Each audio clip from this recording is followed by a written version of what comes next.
Hell, Sam, how are you doing today, dude? I'm doing well, Joshua. How about yourself? Doing well, doing well. Good to I know, see you like, again.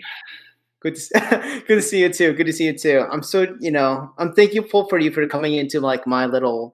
Maybe I'm trying to create some sort of a YouTube series or podcast Yeah, series of some interesting things that people are, have very interesting hobbies, and it seems like you mastered like how to be a D&D master, or you're getting there. You're getting there. it's a very strong word, master. I'm like a dungeon amateur, but A novice, I, novice. I Yeah. yeah, no, this, I enjoy it. But by anything I say, by no means is like it comes with very little experience and like just one data point. So it's really hard for me to like say with confidence anything. But I certainly have like I enjoy talking about it at least. So there's that. I see. And can you tell us like maybe for the audience who never even played D&D, especially like internationally, can you give us like what would be a Sure. good way to describe D&D?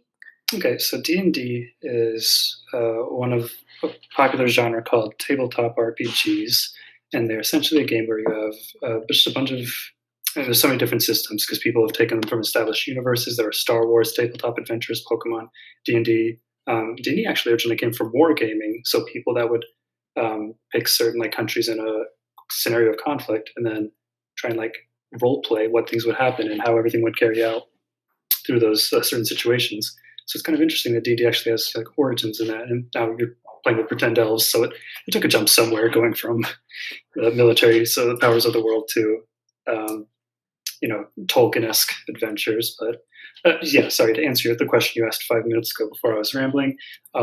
D&D, the simple steps to it are: you have one person who is a dungeon master or game master. They will describe a scenario, a situation, or the adventure, and everyone else are players. Or they have player characters. They say how they want to react with their environment, the situations, the adventure, and then the DM in turn says, "Okay, this is what you did. This is how successful you were, and this is what changed. And now, what are you going to do now that everything has changed?" And that is probably the briefest version I can give of it. Wow, that is so cool. I So mean, actually, I didn't know about its background history too about D&D as being for wargaming as wait yeah, war simulation and stuff like that. I didn't know that. I mean, yeah, oh my god. I've come across it a few times. I don't know if it was directly just from that, but I think it does have some origins or inspiration from war games. I see, I see. Okay. And I know you prefer to be a D&D master, but is there any reason why you got inspired to be a D&D master? I know we started in college. Like we used to play it almost like every week or so in campus, and it's amazing that, after years later um you still like doing that sort of hobby, which is pretty cool, Like it seems like you really want For to master sure. that sort of um activity. Yeah, I mean, given this year, it's been very opportune for a lot of people that have been interested in it to be able to hop online and play along, for distraction. And I mean, one of the biggest things is escapism with it. You can jump into the life of something else. Same reason we play role playing video games. It's the same exact thing. Um, True. yeah, I think I started playing games. I think a little bit in D&D games. I think of it in high school. I had some friends that were kind of starting to get into it, and so it was kind of fun, picking a fantasy character in whatever world uh, someone else created. I didn't DM back then, and a lot of it was just a camaraderie thing, getting to hang out and talk and kind of play through our own little version of Lord of the Rings, or pick whatever fantasy you like. Yeah, and then I always liked it. And then when it kind of came time for this year, and like a lot of people were kind of looking for something to do at home and to keep up with each other, it kind of just made sense to reach out and be like, "Hey, does anyone want to do this? I'll try to run a game the best that I can. If you guys enjoy that, let's keep doing it. Because I just miss playing." And yeah, exactly same thing in college when we were playing. I certainly I hope I've learned a little bit since then, because every yeah. So, anyway, yeah. I see. But like, did like someone like did you get inspired? Because it seems like most of the D&D stuff. Every time I talk to you about it, you're always like taking the role of D&D master. So I don't know. Maybe do you enjoy that sort of role because maybe you saw someone who did before, or maybe you want to be some sort of military strategist man. Yeah. Yeah. Oh gosh, that'd be. I'll definitely put that on my resume whenever I start applying to like the Department of Defense positions. Anyway, I don't know. I haven't played as like a character in so long. I kind of forgot what it feels like to just just have one person you figure out and like, oh, here's my one person, here's obvious choices around me, let's do that. Instead, I have like, half a dozen people that have their individual characters, and I'm the rest of the world. And so it's just really different. I really can't. It's been a while that I can't really remember what it was like to be a player character, but I like DMing enough. I mean, the world design's kind of a fun thing, and a lot of it's just like I feel like I'm making a board game or something every week, kind of with its own rules and things for people to react to. But it's also a little bit of kind of like improv. Sometimes it depends on the group. It really, really depends on the group what the game feels like. For some people, it's just like beers and pretzels night. Like just grab food. Let's all sit around the table. Let's just talk, drink, hang out, and it's okay if someone gets up and leaves for a little bit and comes back. Like they're not focused on the game. They just want camaraderie. They want to hang out. And they just want to spend time with each other, living life. Sometimes it's as casual as that. Sometimes people are like, no, I want to show up and I want to play a game and I want to be competitive and I want to win. So you have some people that like the challenge aspect of it. And so you don't want someone to just kind of like, if someone likes that kind of mode, they probably don't like this show up and eat snacks and play if you want, or don't play at all. They're like, no, we're in the middle of a game. This is hard. This is geared. Like the odds are against us. And so if anyone's slacking off and like just showing up for pretzels and then leaving, like we're going to lose. And so some people like, I mean, we kind of talked about this last time on, and there's like a bunch of different types of like enjoyment that people can have. Some of it is just show up, have fun with friends. Some of it is let's compete. Some of it is like expression, like they want to put themselves in the game, or they want to really impact the world around them. And some people like discovery. They want to see this fantasy world around them and just go out and explore and see all these fun elements. I'm curious about the competitive. It's interesting. There's some competitive people there, but is there like competitions like around the world, like a D&D with money? And if all the players lose, the master wins the whole pool. I don't know. I don't think so, because every game, some unspoken rules are okay. You have a DM who is the last say on every rule. So if players are disputing, the DM is going to say, in this world, this is how that works. So a competition as in like you have the DM that made a game. And so like if I came up with, I don't know if I came up with something like checkers, put it in front of a couple of my friends and like, okay, let's play. This is how you play. This is how you win. And people are competitive about it. I've been forgetting where I went at this point. But I mean, they're like, it's just knowing that there are forces acting against you. You're not just living through a story or a fun little adventure or something like, okay, something like the DM is playing someone that's working against us. And so we actually feel like we have to earn our victory. And so some people, like, that's a little more attractive of a game where they have to actually work and they see the fruits of their efforts in their game rather than just, I don't know, chance or just whatever. A lot of times people have like a more narrative story where it'll make more sense if, of course, the good guys win in the end and they overthrow the bad guy, but maybe they shouldn't have. Maybe that didn't really make sense, and that kind of breaks the narrative. Well, no, not necessarily. More like breaks the feeling of the adventure. Like, okay, we really shouldn't have just gotten lucky and killed that giant monster, but to follow the story so it didn't have a sad ending where we all died, we kind of did. Now, someone that likes a challenge adventure, they're like, okay, if I'm going to win, I want to win fairly. And so that's not an attractive game for them. If you say like, oh, this would be way cooler. If we're playing checkers and I say this would be way more fun if I move here, so I let Joshua triple jump me, like that would be so cool. That would be like a crazy narrative. You an awesome like backstory in checkers, right? Right. Then if I do that, you're like, are you kidding me? You just sacrifice so many of your pieces for nothing. Like that's not, if we're playing and you're trying to competitively win, then that's not a fun game for you because there's no competition. I'm letting you do all the cool stuff you want. I see. Okay. So like it might like in a way that it might end up like the master, because D&D, there's no like official prize pool or something like that, because sometimes the D&D master might accidentally bias certain players over the others in a way with rules, and it always changes too. Like I know you always say like sometimes the D&D comes with a plan and all of a sudden it becomes like, it's like he comes in like what you say, it's like a battle, and it turns out to be more like I don't know how to describe it, like almost like a zoo, like, oh, I want to pet this thing instead of hurt this thing or something like that. Gosh. yeah. As far as figuring out the possible outcomes of something that's as infinite as whatever the answers are to your wacky players. But yeah, I mean, yeah. As far as like having a competition of D&D, I think I can't really see how that works because there are a lot of small things in the game that aren't necessarily balanced, and it's not entirely just supposed to be this game about numbers. It's not supposed. I don't think everyone has to look at it and say, okay, let's see what I can have to pump out the most damage, heal the most, or like avoid the most damage, and have the best things in every situation. Because it changes if I'm DMing a game and it's about political intrigue. All these people that have crazy high number stats, it doesn't matter if they don't even know who the bad guy is and they don't know who's stabbing them in the back. But if I'm having like a full combat run, it doesn't matter how witty some of the bards are if they're just running into mindless monsters in a dungeon. So it's very subjective, and it always will be. So I don't think there are any competition D&D games because I feel like that's such a subjective thing to like try and twist your way.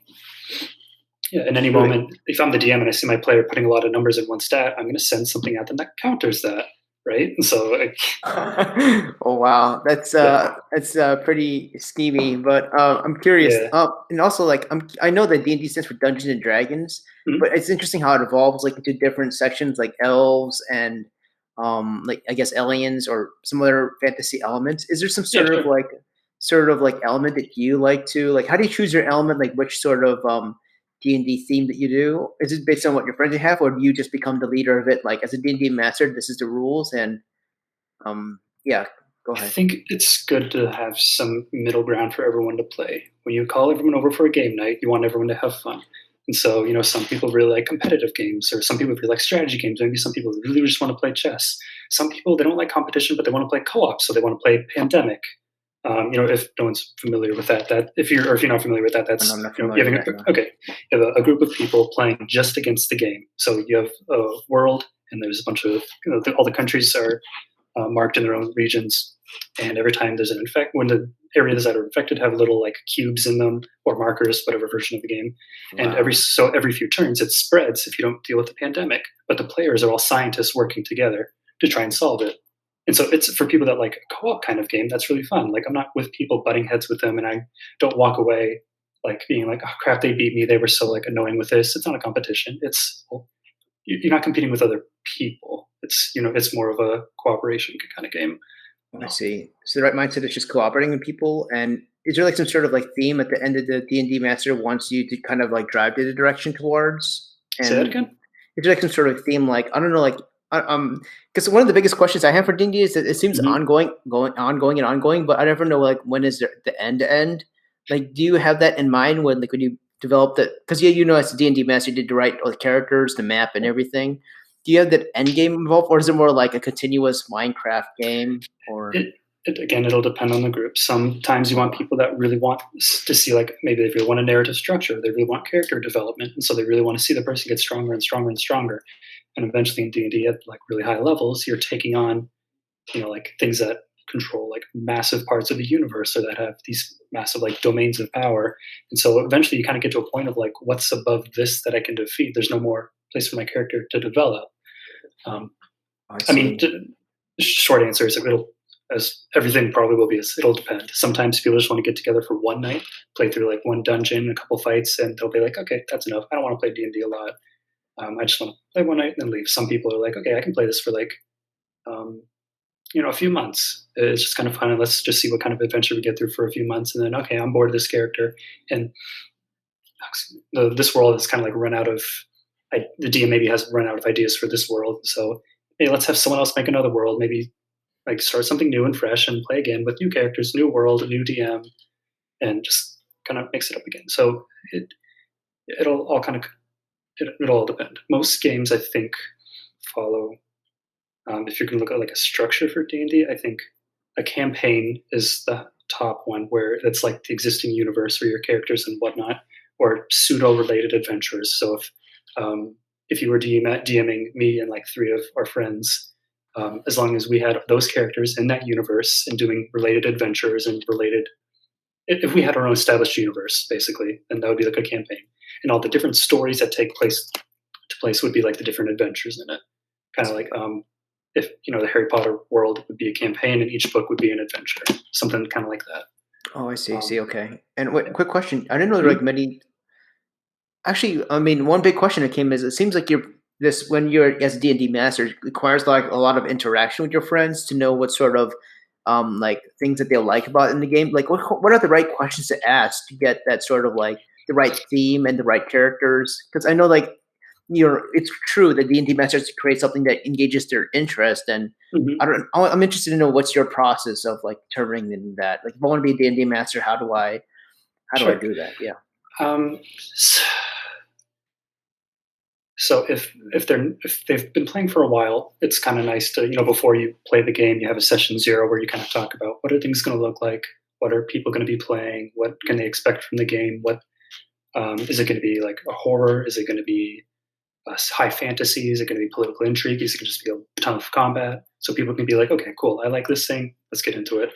So if people have played the game before, maybe they already have an idea, or if you've played with them before, a lot of time I have a lot of friends that just switch who DMs every now and then, and so they know how to play the game, they know how they all like it, and how they can make adventures and whatnot that everyone has fun.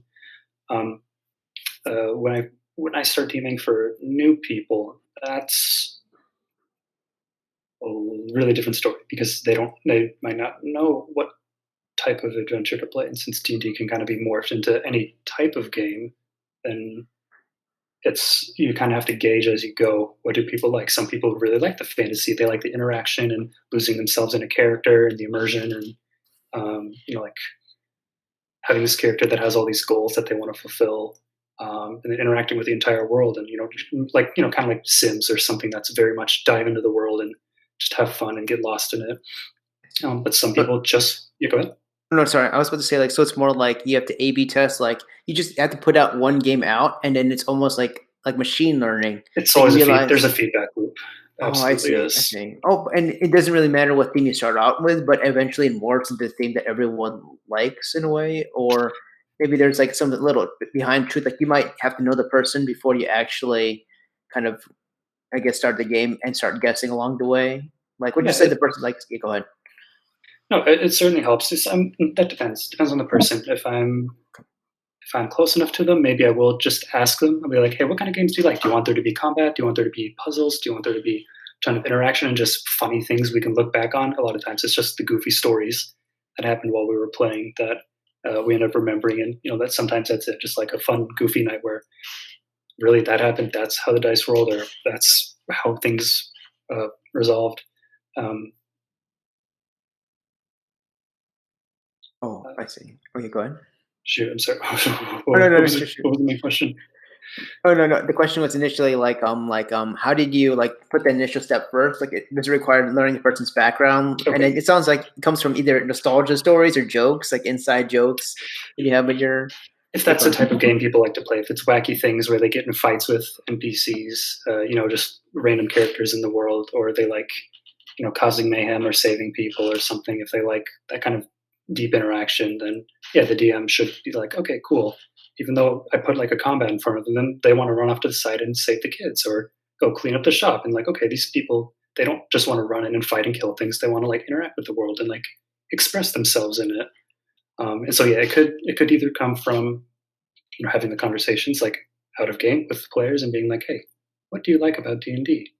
Or you can in the game throw out a ton of options like you were saying and just see what they run to. If I say, okay, you guys can go to the Coliseum and fight a ton of people, you can go downtown where there's some uh, like break-ins and whatnot, and people need help taking care of thieves, or you can go to I don't know, the casino, and you can gamble and play some games and see what happens, and then people are going to be like, I really like fighting. I'm going to go do this, or I really like intrigue. I'm going to go investigate the crimes that are going on and see if I can, make friends with the people. Maybe I'll get some resources out of this. Now they're jumping into the game. They're being a little more immersed. And so that I like in game set something up that answers how they like to play. Does that kind of make sense? It makes sense. Yeah, Okay. definitely, definitely. Yeah, it's Wow. just throwing everything at the wall and seeing what sticks. Okay, okay, I see, I see. Cool, cool. And you said there's multiple different. I didn't know there's multiple different elements in D&D as well. Like, is there like one or two that it sounds like other than campaign? Is there another element like that you kind of like, kind of different type of playing style that you enjoy doing with your friends?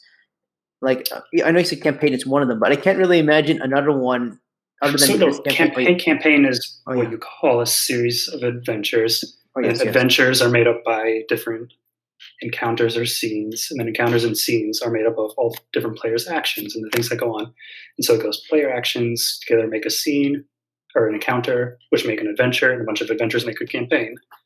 Um, but sorry, what were you asking about? So I think anything is a campaign. They all kind of fall under You the are on a campaign. yeah. Okay. Like you said, there's adventure campaign, and there's also like, I don't know if there's, I think you meant, is it almost like escape room? There's there some things like that as well? I don't know if that's Yeah, qualifies if as you have D&D. something kind of like a puzzle, So, so like some puzzle elements in the game, that's probably the closest. And that's what an escape room is. It's just a big puzzle with clues and riddles and whatnot. So something that you can figure out. But the more you investigate and discover things, see. And you um, said you plan to also, I remember you also mentioning you plan to improve your D&D master ways. Can you tell me like, yeah, can you tell me what resources or what things you've done in since our last conversation to um, improve? I mean, sure, there's always social media. There's so many like personalities out there that write about how they do D&D, what they've been successful with, what they haven't been successful with.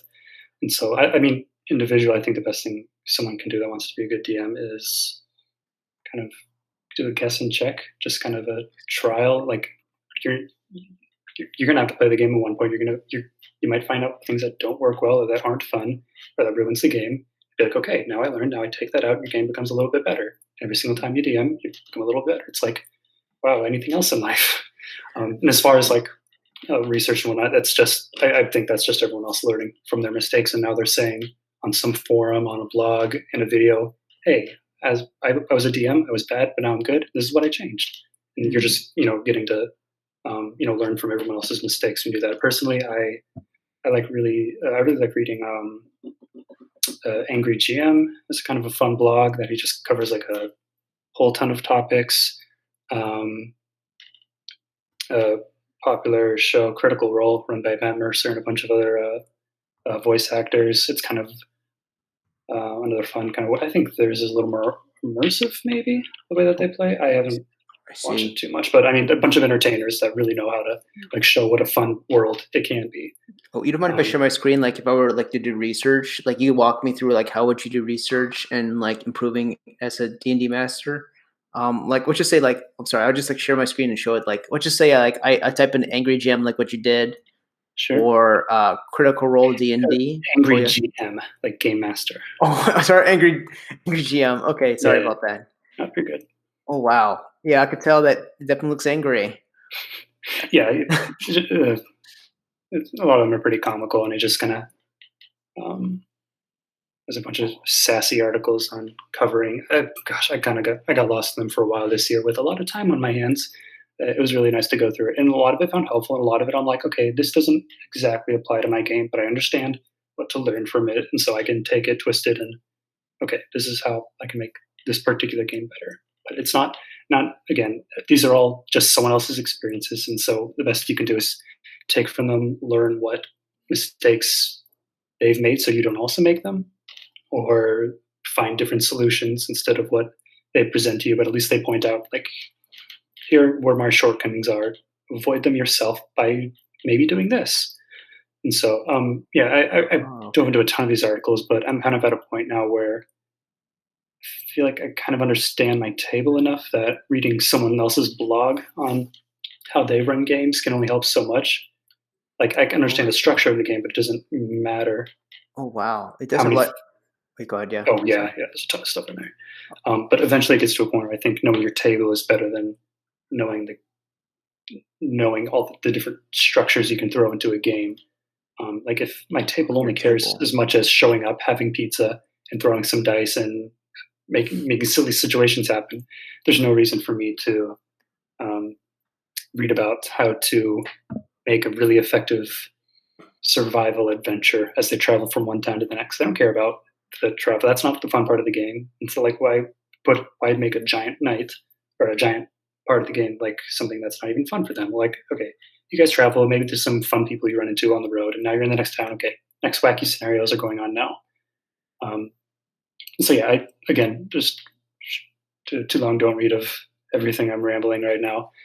yeah, it's always nice to look up something and people can get good ideas from people. But I think it'll come down to what works. What do you enjoy the most as a DM, and what does your table receive the best? I see, I see. And the reason why I also want to have this podcast is so that the audience who might be also be into D&D might give you like also input as well. And I wonder, do you have a social media handle that people can like send you information or ask you questions about D&D or even give you I advice? I can't think of anything. I'm no, really bad with criticism. I'm not gonna let anyone tell me wrong. No, I can't. No, I don't. I don't think so. But um, I don't know. I mean, if this is somewhere where you get a lot of comments, I'd certainly be interested to see what they are. Again, criticism should always be helpful. So Definitely. Yeah, I'm definitely. sure there are people that are listening that are like, okay, that's not right. That he doesn't know what he's talking about. Like, okay, cool. I want to hear what I don't know what I'm talking about, so I can learn from it and make it better. Because maybe my players also don't think that I know what I'm talking about. And so it's again, it's just another good way to get feedback. You definitely, because I think like I don't know about you, but I think that since you have this huge interest in D&D, this is a good. I don't want to say everything's about money, but this is a good chance to monetize. To like, I don't know. I think there's ways that you could monetize, and also like I know that maybe it's not always about improving as a game master, but what's on the table, like what you mentioned. But who knows that maybe when you incorporate this sort of element, your sort of game master abilities will reach almost like a Markiplier level, I guess, in a way. Yeah. So Yeah. yeah. Go ahead. Yeah. No, I was going to say, yeah. I mean, obviously, there are some podcasts and shows and whatnot that are just people playing D&D or playing games or whatnot. Oh, we did look it So up. What sort of like podcast did you look into? I'm gonna. I don't know if I don't know. I'm pretty sure there's its own. It's like Spotify has its own like tabletop games podcast or something.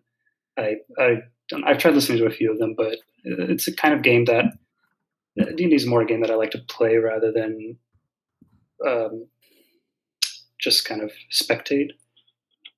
Like I don't know. Like I don't want to sit down and watch someone and just listen and watch someone play D&D. I want to be a part of the world because that's where I get the fun from. If there's entertainment value, like you'll enjoy watching a show, and it's like it's funny or it's exciting or something, then sure you can enjoy that. I don't think that is particularly enticing to me. I'd rather be in the game.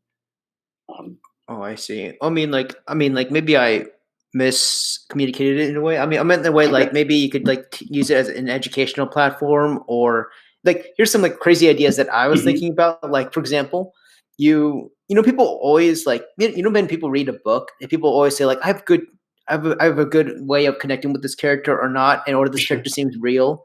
But what happens if you just record your whole D&D session, and then when you reach that endpoint, everything that recorded can all be collated into one little novel that you could write, and it could just change the names and make them actual characters in a book, right? And then the people like, Yeah. I don't know if I would actually do that, but I know there's some scenarios when I feel kind of like kind of scared or crazy. I would do something like this. Yeah. And in that case, it's a real character reenacting in the fantasy world, and I don't know if that will be. And then you're not even like it's not even your own voice. They have their own individual voice as their Hmm. own D&D character, so that could be like a novel, right? Is that kind of like, yeah? What Yeah. are your thoughts on that? Yeah. Yeah. No, that's certainly one way they could go about it. The one thing I would say is, so a game that follows a strict narrative structure very obviously has a hook and then a rising action, and then okay, there's a climax, and then okay, we're our denouement, falling action thereafter in some order. Sorry for anyone that knows the correct literary order of them. But anyway, so that follows like, okay, this is what I expect a story to be. Okay, there's intense, action, action, action. The biggest thing is finally resolved, and now we're kind of falling off, and we're seeing the effects of all of the thousand little things that happened along the way. Not every D&D game is like that, though. Not all of them have this really nice, very like satisfying ending, because a lot of times it's not supposed to be predetermined. Because you're not and a lot of and that's it's a whole other thing that people would call like railroading, by having a predetermined set of events that the players don't have agency. No matter what they do, certain events are going to happen anyway, and they can't affect the world. Okay, all that to say that you can't always guarantee a nice, pretty narrative structure in a game, because a lot of times you're rolling dice. Now, imagine if someone's trying to write a book that has a nice narrative structure that people can get into and get like emotionally invested in, and every single time they're deciding what happens, instead of coming up with the best event or character that would really pull an audience in. Imagine if they rolled dice and they're like, okay, and now he dies, and people don't want that to happen, and so it's hard to. I think you can a good DM can still probably make a solid narrative structure out of a bunch of random events and be like, okay, even though they lost to the big bad guy, but now we can kind of see a way that this turns into another adventure. And so you can still be like, okay, even though we lost this one, like the story's not over yet. I can still be invested. Man, that hurt. I really felt that with them, but it goes on. But yeah, I think it's just so yeah, with games where the party really follows a good narrative structure, like what you're saying about making into a book, obviously, because that's the same type of satisfaction. You go into a book to get like sucked in and read it or learn something and learn from people's experiences, or get invested into characters and events. And for a narrative D&D game, that's also the same. You want to see a really nice story kind of flowing. But if you're playing a game where someone's just running through a dungeon, killing monster after monster, and they get harder and harder and harder, is there anything fun to really read from that? It just gets tougher. Okay, now they're fighting goblins, now they're fighting orcs, now they're fighting zombie orc goblins, now they're fighting zombie orc goblins on rhinos, now they're fighting zombie orc goblins on zombie orc rhinos, and it's like, okay, this gets higher and higher and higher, and eventually they fight some demon at the end. But like, there's not a really cool story. There's not a bunch of interaction and people to be invested in. It's just people that like rolling dice and seeing and do like really fun stuff in combat. I that's a good point, but also I have a counterpoint. Let me give you some counterpoints. Yeah, no, I told you I don't like criticism. Yeah, go ahead. Pokemon and Dragon Ball Z, do they have like they don't really have one straight narrative point. They all have their little mini episodes, and it's like and just the monsters get harder and harder and harder. Is that basically like D&D? So in a way, you kind of still can incorporate that. And I know that there's still that dice roll thing. Like you roll a 1 and it was a weak hit, or roll a 6, it was a strong hit. But that's like those are parts that you can't just, maybe if you do include in a novel, you won't say like, okay, Johnny roll a 6 and it was too hard or something. But you can see like Johnny swung the sword really hard or something, or like he swung with all his might with God shining light at him, and he, the sword imbued energy and destroyed the monster. I guess you could what I'm saying is maybe like the dice and maybe the power or the luck that comes behind it is, you could probably describe it into adjectives or adverbs of, I guess, how the character conducted himself against a certain thing, or he was bartering or something. I don't know. So I'm just saying like maybe there's still a chance of doing that. And I don't know, maybe like even if let's just say rolling a 6 or rolling a 5, maybe that can be also like you could provide the adverb with it in the game itself, and maybe that might make the game sound fun too in D&D, like not just for the novel, but for the D&D game itself. Like, okay, he rolled 3, he did like all of a sudden flames come out of his hand and boom, because he rolled a 3 and unlocked some sort of level of power. I don't know. Maybe there might. Have you ever tried spicing up an idea like that? Like absolutely. I think. For someone where the game isn't just numbers and it is interaction and aesthetic, it really matters what these numbers actually translate into. The numbers are just giving you, the dice are just giving you a system to see how events turn out. But what really matters to the players, what the cool thing is not the fact that you rolled a 20 and they rolled a 16. If we just wanted to play a game where we showed up with 20-sided die and rolled them and saw who had the higher dice, that's what a lot of D&D boils down to. But that's not what makes it fun. We're seeing that you rolled slightly higher. It's okay, I rolled higher, so I actually parried his attack with a sword, and now I have an opportunity to like take a lethal or provide a lethal blow to him. Like that's the cool part. And even though that was decided because you rolled a 20 and they rolled a 16. So that's I think a good DM can translate what those rolls look like for everyone else that's playing the game, so they know exactly what the impact was. They can really be a lot more invested in it. So instead of someone rolling and the DM says, "Oh, what'd you get? 10? Oh, okay, that misses. Who's next?" You say, "Oh, okay, you took a swung, the goblin dodged to the right, but now you see your partner next to you now sees their opportunity attack. What do you want to do?" So you can make it a little bit more flowing, like a story or narrative, and again, that can kind of differ table to table. Sometimes people just want to go through combat and they're like, "Okay, you landed a hit. Right, who's next?" Some people really want to see the flourishing and the flavor that they can add. Like, okay, I'm going to jump off the walls and ride the chandelier and cut it off and drop down into the head of the chief bandit. And then with all that, the DM's job is to be like, okay, make an athletics check or an acrobatics check because you're trying to do a lot of wonky things. Okay, you passed. Okay, now you're taking a swing at the chandelier. It's not really resisting, so go ahead and you can just do that. Okay, now roll. Gosh, I don't know. Maybe. Wait, it sounds strangely specific. Did that really actually happen in one of your D&D games, or? I'm sure at some point someone's been jumping on a chandelier. That's what they're there for. I'm not going to put a chandelier in a room for players if I know one of them's not going to jump on it and break it and get the landing blow.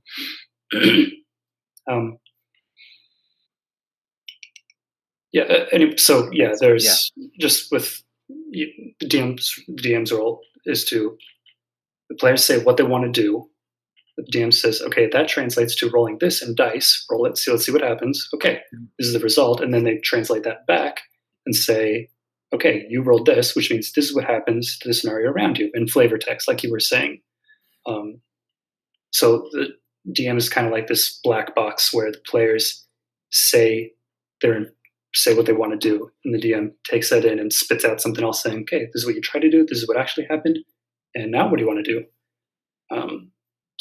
I think it's best to keep the numbers away out of the game as much as you can. Like you don't want people to say things like, can I make an athletics check or can I make an intelligence check here? It's a lot better for them to say, okay, can I try and jump over the gorge? Can I attempt to scale the wall? And the DM will say, okay, yes, make an athletics check and let's see what happens. Instead of someone saying, oh, can I try and roll higher than a 15 or something? Like, keep the numbers out of the game because that's not part of the immersion. The numbers are just there to help you to tell a better story or to have a fair story at least. Yeah, so you're exactly right with rolling something and being a little more flavorful with the text and the results and whatnot. It should be a lot more than you missed, you hit, you died, you lived. Okay, I see. And I'm curious, like, are there any specific things? Because you said you want to improve, but you realize it's more about the table. But are there ideas like for yourself, like where you want to improve as a D&D master yourself, or certain elements in your building that narrative and stuff like that? I think I want to understand better the different types of way the game can set up, so that once I understand my players, I know how to quickly and efficiently set up a fun night for me and for them. So I'm not so stressed trying to, like I was saying earlier, throwing everything at the wall and seeing what sticks. Like, okay, I know these guys like fantasy, so there doesn't need to be a ton of battles. There doesn't need to be a ton of like political intrigue. They're not coming over just for pizza and they're doing whatever they like. They want to get themselves into character, get themselves in this game, better their little avatar. And so I want to be able to say like, okay, these people want to play like that. I know to design a game like this, I really need these elements in it. So I really want a lot of backstories with the NPCs in the world. So whenever they talk to anyone, there's some little quest or some little thing that they can be immersed in. And like, oh, the townskeeper's daughter was kidnapped by the local gang and they need a ransom. And now the party's like, oh, cool, we meet this guy. He actually has a life. And like it's a character we can relate to. He's like fearful of something. He has dreams, hopes, aspirations, relationships. And now there's some bad people that we get to go beat up. And it's kind of like a righteous kind of feeling to doing something like if your team's good. A lot of times your players aren't always going to want to be the good guys. Maybe they're the ones that kidnapped the daughter. So wow, who would do that? Has it ever happened that you guys play as the bad guys or something and go ransacking the town? Not yet, but they're getting closer. Oh wow! What changed, man? I don't remember last time people were just trying to be friendly with spiders, and all of a sudden now it's. Yeah, well, they recently went to a border town of kind of a militant nation, and they realized how much they didn't like the people of this nation just being in for a little bit, and now they want to overthrow it at its core. So they want to go march on the Capitol and just guns blowing scorched earth. Oh my god! Overthrow the government. I forgot. They're like animals, but not people. Yeah, which is actually another really interesting thing about the game. And I think this is something that I wish I knew a lot earlier when I was DMing, is kind of knowing who's driving the game, or better to say, who's reacting to whom, players or GM. For new players that don't really yet understand what they can do in a game that's literally tell me what you want to do, and I'll tell you what you roll to see if that happens. It's really hard to maybe fathom all the things that are there that are at their disposal for playing a tabletop RPG. And so it's a lot better for the DM to put something in front of them and say, this is what's going on around you. what do you want to do to react to it? There are people fighting in the village. There's someone trying to steal your bag. There's you see a weird figure following you. That's DM driven, whereas the DM is providing something out of nowhere, and the players are reacting to it to progress the story. Now, what's going on, like for the example that I was just saying about these people that want to usurp a nation, so that's more like it's player driven, because I may have put the country there, but I didn't say anything to like provoke them to run straight to the capital and overthrow the king or anything. They got there and they on their own were like, I don't like this. I think we want to do this as a team. And so now it's me reacting to them because they want to go deeper into a nation that I haven't really fully fleshed out yet. But now I have to be like, okay, you're going to go here. Okay, well, this is what you find. And these are the people. And now that you're invading, they're kind of mad. So they're going to do this. And now all of a sudden I'm reacting to what they're starting to set up. They're kind of like writing the adventure. It'd be the difference between someone infiltrating their base. If I have bad guys coming in and I'm stealing from their homes, they have to react to those bad guys and fight them off, kill them, find out where they came from, whatever. But if the party's planning an infiltration, I have to react to them. So I'm playing the sad little NPC in a mansion getting attacked. And the entire story is driven by them taking action, not them reacting to things. And so I think knowing that those are two different. I think starting off, people aren't really sure if they should be starting fights or if they should be reacting to things. And I think answering that really early on to set that kind of style for your game is pretty important. So like you get a lot less like early on when you're playing a game. At least for me, there were a lot of times where we're kind of like, I thought I set up a lot of things for them to interact with, but they kind of just stopped and they were waiting to see what next was going to happen. And so I didn't provide enough for them to react, or they didn't see any opportunity to be proactive and start something that then I would then react to them. And so I think it's just all that to say, I think it's good to find out early who's making conflicts or things happen and who's reacting to it. So you know that when you're kind of stalemating and when when something's stagnant and the game's not moving forward, you know kind of what the dynamic is of who is going to get things started again.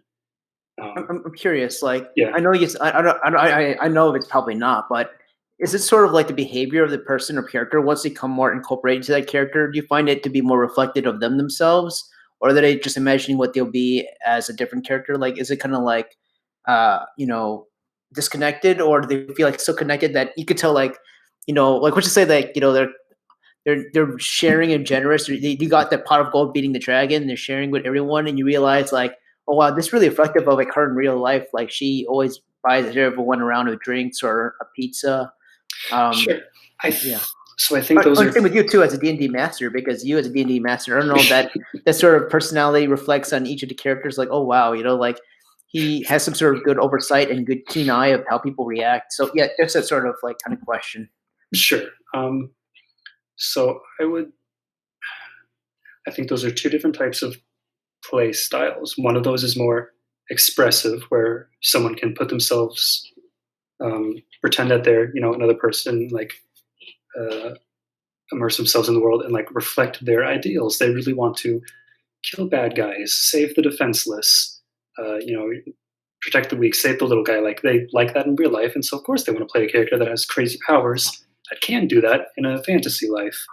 And so, yeah, if someone's playing like that, where their ideals also do reflect their characters, for justice and culling evil and whatnot, then yeah, I think you can start to see that. But sometimes people really like the fantasy element of completely losing themselves in someone else, and maybe they want to be the person that turns every town into a slaughterhouse. I'm like, I really hope I hope that's not reflecting their real life values, because I don't want them at their table if they're gonna kill everyone they see, right? Like, a lot of times it's more fun to play something that you're not.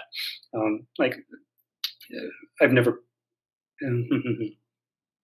very rarely am I going to join a table and the first time people play this game, they're going to pick a human something. Absolutely, that's its own can of worms as far as people saying what's not, or what's fun or not, or what's creative or not. But people want to be something they're not. They want to be a tiefling, a little devil person. They want to be an elf, a really finesse and like eloquent thing. They want to be a dwarf. That's a very like strong and tied to their clan or something, like they want to live a different life. Obviously, because we're picking things with wizards and sorcerers, we're not playing basements and domesticated dogs, right? Like playing Dungeons and Dragons. These are like really fantasy things that don't exist in real life, and so we get to put ourselves in a life that where we can have these things exist. So go ahead. No, sorry. I was trying to get into like for example, I know like if someone starts destroying a whole town, they're not actually going to destroy a whole town in real life. Right. So like they would be more aggressive to people, I guess, in a way. Maybe in a more I don't know. I mean, break someone down like with a joke, but it's kind of like lighthearted. It's kind of like it's like 1/100th of what they'll do in real life. That's what's I was thinking also. And right. do you have that sort of intention, like you with purpose, like a trickster, like I wonder what he's gonna do if I put this thing here, and I want to see how he reacts, or I don't know. Yeah, go ahead. No, I was going to say it'll depend on how the person wants to play. Sometimes they want to play exactly like how would they themselves react to situations in these shoes, and sometimes they want to role play. And role playing is more than just talking in a fun voice and doing other things. It's making decisions for someone else in a situation that is not one you are in. It's role playing. You're trying to imagine yourselves and empathize with someone else, and make decisions as if you're in their shoes. And so, I have no idea what a dragonborn orphan that was left in the middle of the desert because they had 2 crazy magical powers. I don't know how he would actually there's no way I can really put my personal self in those shoes and be like, oh, this is how I would live the life. But I can kind of be like, okay, I kind of want them to be like this. And so for a character that's so different from me, I probably won't reflect too much of my personality and my ideals in them. I would more so play them like how I think a person should be. Sorry, long story short, I think people can choose to show their ideals through their character if they want to reflect themselves in them, or they can play something completely out there that just has nothing to do with them, but it's just a fun character to be like, people can play RPG games and maybe they want to be as destructive as possible. But that's not them in real life. They just really like seeing the world around them burning for some reason, but not the real world. That's kind of scary. I think it really depends on the person on how they want to play a character, how close it is to themselves versus how much it is just like another kind of fun life they can jump into and pretend to be. True. I mean, I guess some people just want to destroy things just for fun. It seems like more of one of those one-off games, but the ones that make sort of reflective of the person, it's like a 10-game series throughout, I guess, every month you play or every week you play. Mm-hmm. I don't know. Maybe that might be some sort of pattern in there. I'm just good. I never played too much D&D, but I don't know. Like when I played with you and our friends in Minnesota, it seems like it's kind of like you kind of get sort of their funny personalities or sort of joking behaviors throughout the game. So I don't know if my anecdotal experience matches, I guess, you as a D&D master in other games and stuff. I think that's been pretty close. Most of the time, it's been the thing we've enjoyed is, kind of like the humor that has come out of the game and the wacky things that have been going on. Like, oh, we tried to do this. It was a really far-fetched idea, but we did this and crap, we messed up. It failed. It went horribly. That's not what we wanted at all. But then, the story goes on anyway, and it's just kind of a fun, haphazard story that's just kind of going on. Keep rolling dice and keep seeing whatever wackiness goes on, and it's just a funny thing to look back on. True. I still remember my character. It was like a magical duck, I think. Mm-hmm. I remember the you no hesitation. You already remember. Yep, I know exactly because I have a character in my game now that's inspired off of him. So. Oh my God! Oh no! Oh yeah! Oh wow! What, can you give us a little detail about that? What that current game is, and how the heck how does a magical duck play a role into that? Yeah, go ahead. So he's an Aarakocra, which is a bird race, an avian humanoid race. There's a closest thing to a duck that I could have, and he's kind of like an artificer, like an engineer. So you can probably guess how I was inspired. And so I have this magical forging bird that is in the game that. And I'm pretty sure I named him after, I called him Heshvan, which is every single time I tried to text you, my phone would autocorrect Joshua to Heshvan. So, oh wow! But I like that. That's an interesting origin story. I mean,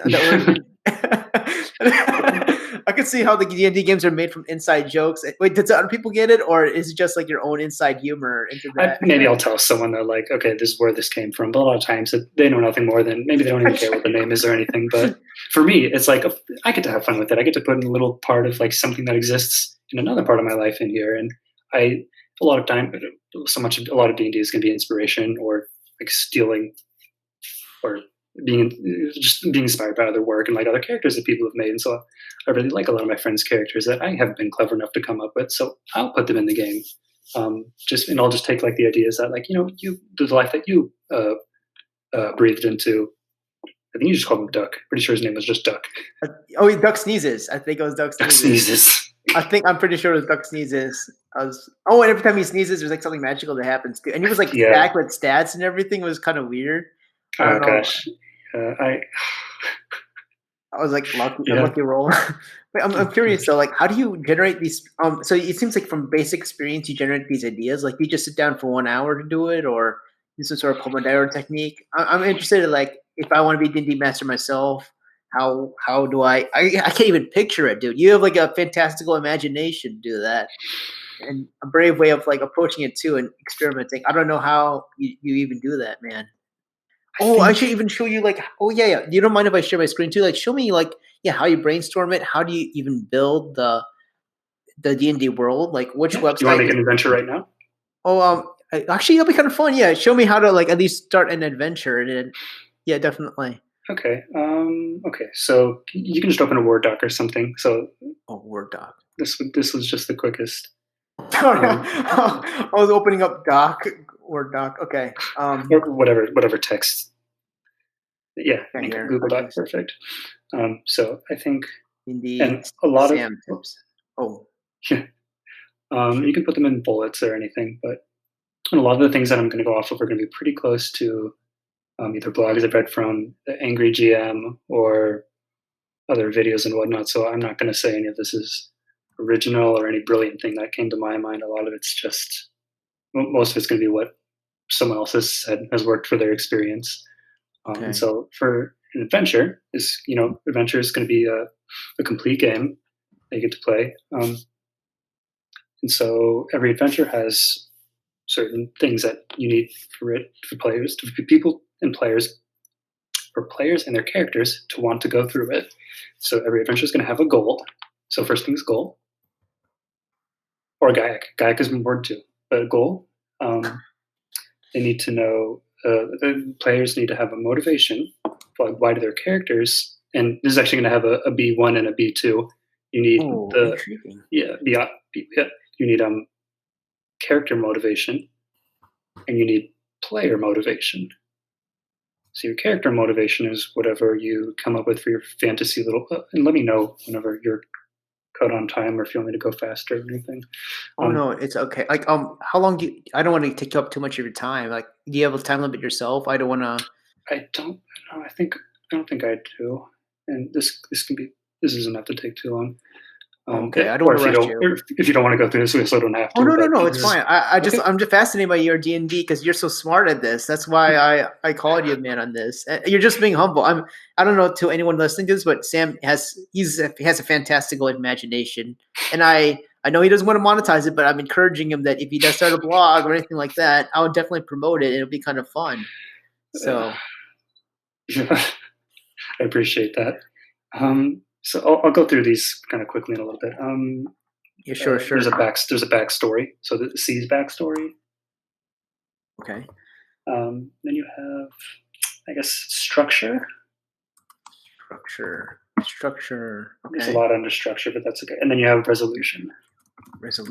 Oh wow, you have some sort of endpoint in mind in a way, and yes, it's smart to know how your campaign can end, because you don't want to have a lot of that. You don't want to figure out. I don't know. If you're making entire worlds, you should have a rough idea of how it can change based on the things that can go on in it. So the goal is what the party wants to accomplish, or if there's a villain, what they want to stop a villain from accomplishing. So it's whatever they want to happen. Happen or stop. Okay. Wow. Yeah. Just what's the point of the adventure when the goal is decidedly met, or they know they can't meet it, like that's when the adventure kind of ends, because like, okay, they understand that it did or didn't happen. Now motivation is kind of interesting. You have character motivation, so that's when I make a character. Let's say I make what's a fun name? Howard the Duck. Actually, I was to do something different. Actually, I'm sorry. Superman. That's okay. Sure. There's some Superman, and he has certain ideals or internal motivations. Maybe he has a strong sense for justice, and maybe or maybe he's seeking self-improvement and like self-fulfillment and understanding, or maybe he wants revenge or something. And so as a DM, I need to look at the characters and say, okay, what can I do to make sure that this character cares about going on this quest or whatnot? A lot of times the easiest thing is for people that haven't really fully fledged out a character and don't understand all the little motivations, they can just say, or I usually just go with the mercenary, like, okay, you're going to get money, and money is a pretty common means to get to anyone's end, right? Whether you want revenge, justice, power, knowledge, like in a fantasy world, having like doing jobs for money for contracts and whatnot is a simple way to be like, okay, this gets you. This is something everyone wants. So sorry, quick question though. But does the character's like qualities and motivation, like what you mentioned, does it kind of align with the person playing with it, or is it kind of like disconnected, but the person slowly morphs into that sort of character in a way? It's interesting you say that. It depends. Sometimes people like to see themselves in a character. Sometimes they want to see like maybe I have fun having like an artificer, an engineer, or someone that's very like tinkery, kind of come and do something. Or maybe I just want to be something that's completely not me and have like a crazy strong or like a very, very wicked book smart person in the game. And I get to like pretend I'm that kind of person. So it'll depend on whether it's more important for them to reflect their own values in this fantasy character, or whether it's more important to put themselves in the shoes of someone completely different. And I think both are valid reasons to play the game. But so the motivation is just when someone makes a character, they have some understanding of what drives this character to exist and find fulfillment in life. So for our Superman character, they want justice, they want peace, they want revenge, whatever. But player motivation is the reason that the player, the human themselves behind the character, actually wants to play the game. So obviously they're not joining the game for revenge or for justice or anything. That's what the character wants, but the player. And this is where it kind of comes into how does your table best have fun? Which is a really weird way to say the question, but that's why we're playing a game, so we can have fun. So you need to figure out how people have fun. And so player motivations, again, this is from something from the Angry GM, by no means original, but some of these are just examples of types of games where you have fun. So like, when we were talking about challenge, you really want to like butt heads with something and know that you've earned your victory. So you can, however you want to notate this, one can be challenge. Okay, I'm curious. Like, do you happen to like once the campaign ends, do you find it that the person's character motivations kind of adds on to the person playing with it later on in real life, and they don't realize it, or is it just like for example, let's just say someone plays like a superhero in their D&D game, and after you played for like I guess 3 months, you find out that person becomes more a giving person at the end of.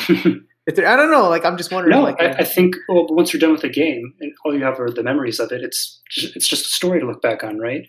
And I think that could happen. Someone can look back on a story and be inspired by a character, like they can with any written piece of work or any show or piece of fiction, right?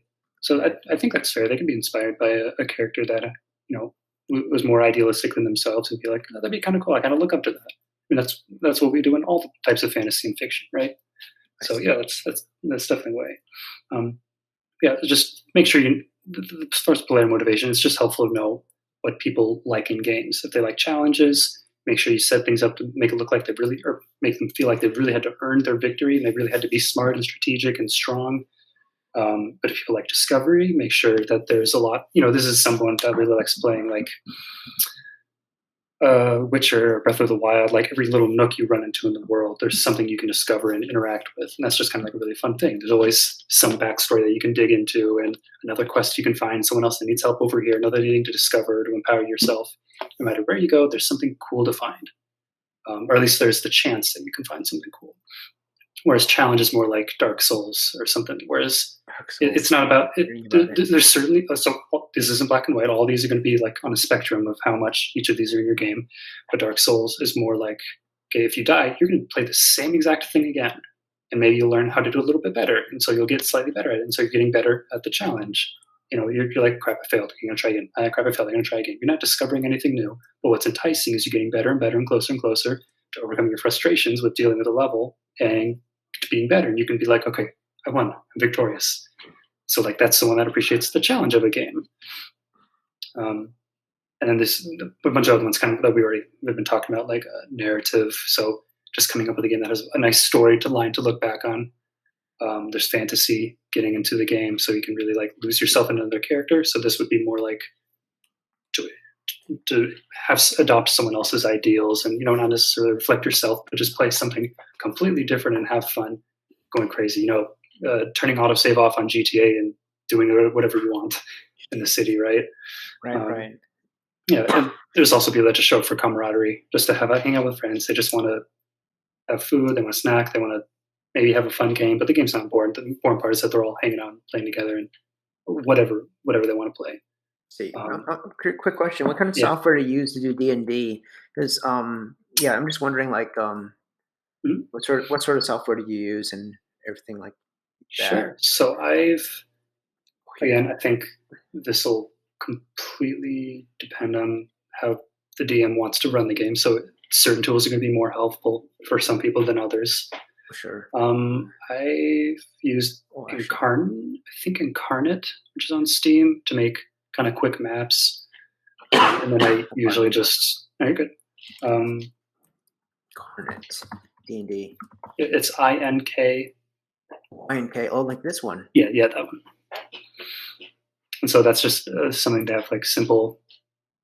You're right? Oh, sorry. Yes, I'm right. Oh, you can do that? Oh, sorry. No, I just saw you. And so this is just something that was kind of nice for me, making maps or a continent or something. And it wasn't a big thing. I just like, it helps you like make a random landmass, and then you can plug and play different features in it and put different cities down. And it's just a nice thing for people that are visual players, right? For someone that wants to like see the world. Like some people like really, I have friends that like really like seeing the map that Lord of the Rings, the world that Lord of the Rings takes place in. So it's like really cool that they really like seeing the layout of the land and like getting to say like, oh, this is a real place and these are all the things and how they're all related, even though I just see these as shots in a movie or scenes in a book. Anyway, so this is just a nice tool for visual learners. It's simple. I'm pretty sure I think I have a paid version from Steam, and it wasn't too bad. I think there's also there might be a free one on the browser. I don't recall. The Steam D&D. Oh, sorry. Go ahead. What were you saying? Oh, you said there's a Steam D&D version that you use, and I think Incarnate's on Steam, or at least there's some. Yeah. I see, and I'm curious. I guess like one last question. So that it won't. I don't want to like use up too much of your time, but oh yeah, cool. Thank you. What sort of software would be ideal for you to make the most complete D&D? It's like a big question, so like it's like a big topic. So like, what sort of software would be ideal for you as a D&D master to make it more ideal for all players and make it a fun, I guess, either a banter game or something that actually get people get into it. So, what would you see an ideal environment for a great D&D game? I think I feel like I'm just giving the lazy answer, but it'll depend on what your players have fun with. If they don't care about seeing a ton of maps and whatnot, all you need to do is have like graph paper, and then just with a pencil sketch out the map, and they can be like, okay, you're here, you're here. I mean, what we did, we had a marker board where we had different colors for certain areas and whatnot, and we pulled out chess pieces. We pulled out plastic chess pieces, and we're like, okay, Josh was the knight, so and so is the rook, so and so is the bishop, and like that's how we played. We just had like chess pieces played, but or you can, a lot of people use Roll20 online, and they can kind of like make any image and then put it in the game. But some people don't. Some people don't like that. Some people are very like sensory players, and they want to be able to like roll dice and look at sheets and flip through pages and whatnot. Some people like that. That's the appeal of the game, to get to roll the dice and see the result rather than just clicking on a random number generator and a 20 pops up. Like, so as far as what software is perfect, I would say maybe sometimes you don't even need software. I mean, we got away with a marker board and some chess pieces, right? Right, right, So sure. it depends on the group. If they just like the fantasy, all that's just going to be is talking through a lot of the interactions and the encounters and whatnot. For someone that really is a physical learner or really likes the aesthetics of the game, maybe something like Roll20, where you can make your own like artwork and your maps and whatnot, and drop these like realistic looking characters. Or I guess in real life you can have like little figurines and whatnot. If someone likes to like carve those or 3D print little physical things for their game and make like 3D models of the worlds that they're living in. I'm sure people have made like Lego versions of their D&D sets, and that's just like what their players can move around in. I see. And Yeah. so Sorry. I was just Yeah. going to say, I think Yes. any format's going to be, it's going Okay. to depend on what people like. Yeah, I was wondering because I was wondering like if you ever thought like it would be kind of cool to have an AR VR game that you could just Yeah, drop we talked about that. characters. Oh yeah, we did. Yeah. If we were to like incorporate some sort of element, like you as a D&D master, what sort of tools to make it fun, like to make it easier to make a good D&D game for other people to play in, or like should it just reflect simply like Roll20, like you could create your map and just I don't know, like have you ever thought of trying to research if there's like some sort of AR VR game or some sort of like computer like game that people could just actually walk through like a Sims game or a GTA game that like what you mentioned, I or even use Minecraft? Yeah, why don't you use like Minecraft or D&D too? I don't know, yeah, but yeah, oh, you did? yeah. You certainly could, because you could make a bunch of terrain, and uh, I mean, I think the appeal of having everything on paper and whatnot is you're not limited to what your tools are. If you and I are just playing Oh, that's with, true. and our only tools are a marker board in front of us and whatever I can less than artistically create with a marker and chess pieces, and like that's the expectation of the game, and that's like what's going on. But if someone really does want to dive into the aesthetic of the world, that would be the difference between someone playing a pen and paper game like D&D, showing up with a marker board or graph paper, and someone saying, "Hey guys, can we hop and play Breath of the Wild instead?" Or okay, you can't play with other people, but like playing some RPG that the world is fleshed out and you already can. It has its own system and mechanics for playing through it. The appeal of D&D is you don't need all that stuff. Anyone can show up and play it just from understanding like, oh, here's the situation. Here's what I want to do. Let's see what changes. Um, I see. but yeah. So sorry, answer your question. I don't know too much about Oh no, no, it's fine. I our think AR tools. Oh, okay. No, oh no, I mean like not AR VR, but like kind of like what sort of like features you want. But I'm just saying like it seems like in a way that what makes D&D even better than just like playing video games in general is because it's almost like people who are saying the book is always better than the movie, where in the book you could you almost imagine and fill out the blanks. So sort of what sort of features, what people think it is. D&D is almost like that. You could just draw up anything, and people in their own minds will like envision like, oh, it's like this and this and this. Right. Whereas if it's like a AR VR, it's specifically this, and you don't have that chance to imagine. It won't be the same as any other D&D game, you know. Right. Yeah. I very heavily agree on that. I think I'd prefer to play in a group with people, and our only visuals would be like a map that I quickly draw out, and okay, like essentially here are blueprints of where you guys are, and here's what matters. Whereas, yeah, you're right. In Roll20, I certainly do feel pressure to make the maps and all the characters and everything look really good. Um, because I'm like, okay, here's a background of a house. Okay, now it looks silly if these guys are just different colored dots. Okay, so I better make them characters. Okay, well, the characters don't really fit in this, resolution very well. So now I need to open and learn how to use GIMP. And okay, now I can make this and like change the quality and the resolution. So okay, now it does fit really nice and looks decent and square, and it's not distorted because it forced it into a square unit on the map. And like, okay, now I have this, but now the room's kind of empty. I guess I have to go figure out how to put a bunch of chairs and tables in it. Okay, shoot, now I should figure out how to put other people in. And then you see where this is going every single time I try and make it more realistic. I see something that I'm missing from it that people now they don't leave it to their imagination to fill. They now wait. Oh, if it's not on there, what? I guess it's not there. If I say you walk into a bedroom, what do you think about? Yeah, it's different for every person, right? Some people could be like a Yeah, double bedroom, it could be a king bedroom, it could be a boys or girls bedroom. sure. So if I tell you you walk into a bedroom, what do you see? What do you imagine you see? A dark room, a fluffy pillow, and a Snoopy stuffed toy on the bed. Yeah, and a bed, right? And Yeah, so, but if I if we're playing Roll20 and I have like just a box of a space, like we know it's a room, and I say, hey, you walk into a bedroom, and we click and drag your character in there, and there's nothing in there, you can assume you're in an empty room. But I can label it bedroom, but that doesn't mean you're like, so is there no bed in here? Are there no lights? Is there no windows? Is there no carpet? Is there any decorations? Because I just made an empty room. I put in the same amount of work as making this empty box for your character to click and drag in as I did looking at you and just saying, you walk in a bedroom. But already you fill in the bedroom in your mind so much more than on your own, and probably a little more enjoyably than I would, fluffing it up with a bunch of like cartoony little icons and whatnot in a game. Yeah, true.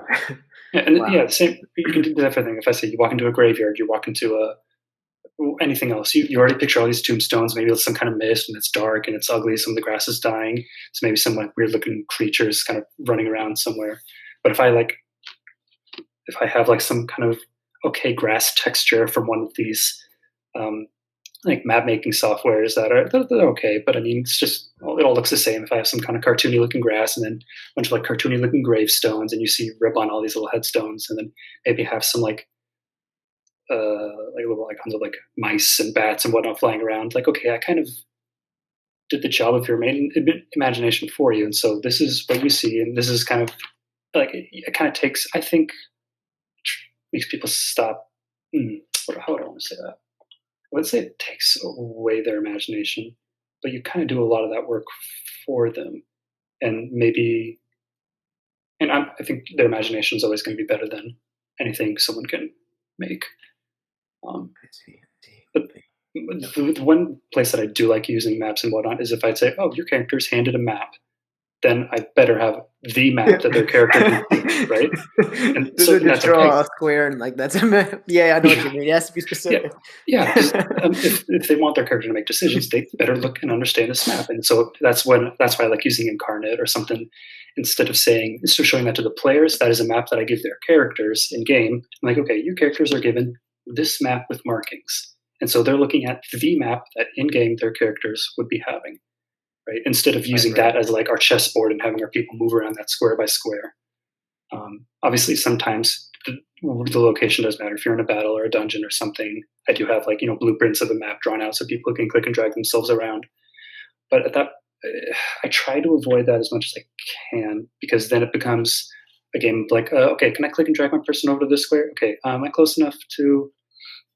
Or okay, so now I have to go to my sheet and okay, is it okay if I like roll this now? And it becomes so much more, how do we work within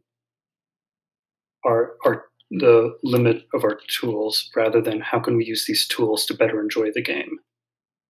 I see. Instead, we're saying, okay, we're limited by this board that we made and the icons we can find on Google Image and the characters that we can make and the things we can put in our character sheet. And so we have to play within that game, whereas D&D is supposed to be like, okay, do whatever you want. And these tools are to help you bring structure to your game, not to limit you, but to make it easier to do whatever you want. And so a lot of times I think, I definitely know I have this problem of getting lost in like making maps and whatnot, and like little boards or the scenes for D&D when people are like just all about clicking and dragging themselves around rooms. And it's, I don't know, I think it kind of puts emphasis on make the decision of, okay, where do you want to click and drag your character next? And I don't know, I think there are better ways you can do that. If we're all just sitting around a table in person, I'd say, okay, you walk into the castle, you see stairs up on your right, you see kind of a dark hallway going down straight ahead of you, and off to your left, there's a locked door. Or I can, put that in the game, and then it's all. But I just feel like it takes a lot of time and attention. It puts a lot of time and attention on clicking and dragging people around a little virtual map rather than the person saying, "Oh, I'm going to go try the door. I can do it. I'm going to go upstairs." And then you can go along a lot faster than someone clicking.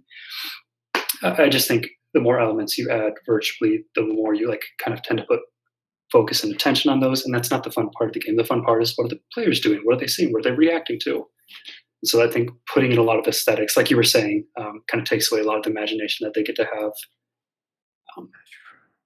Yeah. I think that was a long-winded way of saying, yes, I agree. No, it's fun. I just like you said, I like all the imagery and all that. It's good. I'm glad you explained it thoroughly. No, I know I'm enjoying it. Yeah, cool. Okay. I was trying to also picture in my head, like if maybe there's a way, there's probably like a like a compromise in a way. Like maybe like I know like maybe you could like in the AR/VR game you could just look at Unity assets and just drop them there and they could work. Sure. But then also like what you mentioned, it does lose that sort of quality where you could fill in the blanks. But maybe it's kind of like almost like like those Nintendo 64 games where the graphics are so bad, but for some reason they still scare you, or they still give that sort of element of sort of like emotional Yeah. appeal to it. Yeah.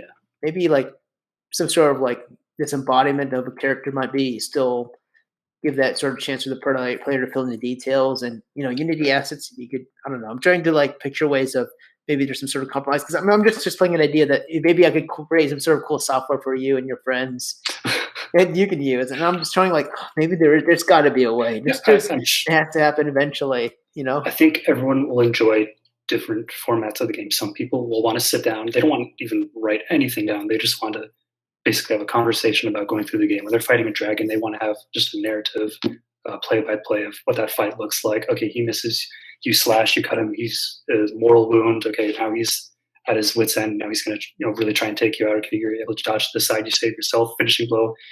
Maybe that's a lot more exciting for someone than opening up Roll20 and seeing a still image of a dragon and still image of their like little fighter. And they're like, okay, I'm going to move up. Right, I'm going to roll to attack. I'm going to click something, roll to attack. Okay, the dragon's going to back up. He's going to breathe fire. Like someone might enjoy the narrative part that was literally just you and I sitting across the table, just talking about what's going through the game and rolling through it, rather than hopping on a computer and clicking and rolling little icons around. But some people really want to see that outlook at the outlook, the outline of the room. They want to know everything that's in there, and so Roll20 and some of these like other software are like nice for that. So people that are like more visual learners or performers can see this and see all the tools that they have at their utility, rather than people just they know what's at their disposal a little bit better than just having an open-ended, like just an open conversation. And they like seeing the layout. They're like, okay, this is square, so I can kind of put them in a corner. And okay, I see a barrel over here. I'm going to go do something with that.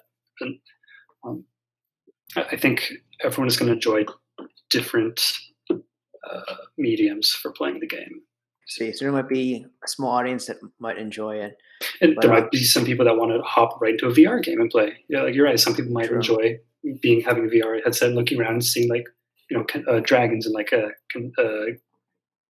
kinetic objects like moving around them, and that'd be kind of cool. And that's kind of the attractiveness of like RPG video games, and these beautiful worlds that we can run around and explore. And it's kind of funny, even though you mentioned that even that simple element of a player just clicking and rolling the dice and just like hitting the PNG of a dragon, that's basically like Pokemon, right? You just click a button and it's just RNG and you just hit the image. And people still love that thing, and it went on for generations, and it's trying to evolve and still has the same formula. Yeah. So I think you're right that people have their own different mediums of games and stuff. Yeah, true. But anyways, well, thank you so much, Sam, for your time. How can people reach out to you if they're interested, or if you want some advice, or you want to give advice to people? Do you have a social media handle, phone number, address? I don't have any social media. If you're posting this somewhere, let me know if there be comments anywhere. I'll pay attention to them, and I'll hop in and see. Always happy to hear what I can do better, or if people have interesting conversation to have. That's kind of what this past however long this was. But yeah, it's always fun to have a conversation. You get to hear from someone else's experiences and make your own better from that. So I would probably just let me know where comments would pop up, and I'll try and keep an eye out for them. Cool. Well, thank you so much, Sam. I would just say goodbye, and thank you so much I appreciate your time explaining thoroughly how to be a D&D master to anyone. Maybe Sam eventually, he'll have 100,000 followers in his YouTube channel or something like that if he ever plans to do that. And maybe, I don't know. We'll see what happens. Oh yeah.